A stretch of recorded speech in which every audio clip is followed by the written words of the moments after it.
ரொம்ப சந்தோஷமாக இருந்தது. அதாவது நேரத்துக்கு கொடுக்குற மரியாதை இருக்குல்ல. இப்போ மதுமன் கிளம்புனாங்க, கரெக்டாக டைம் பார்த்துட்டு கிளம்பியாச்சான்னு சொல்லி வாட்சை பார்த்துட்டு போயாச்சுன்னதுக்கப்புறம் தான் ரிலாக்ஸாக உட்காந்து நான் சார்ட்ட சொன்னேன், ஜேபி சார்ட்ட, இதுதான் சார் இருக்கேன். இதுதான் நம்மளை இழுத்து பிடிச்சிக்கிட்டே இருக்கும்.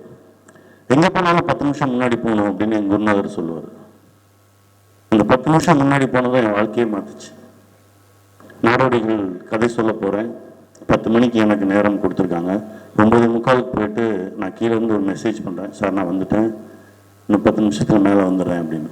போய் கதவை தட்டினோடனே, கதவை திறந்தோடனே சொன்னார், இந்த படம் நம்ம பண்ணுறோம், இப்போ கதை சொல்லுங்கள் அப்படின்னாரு.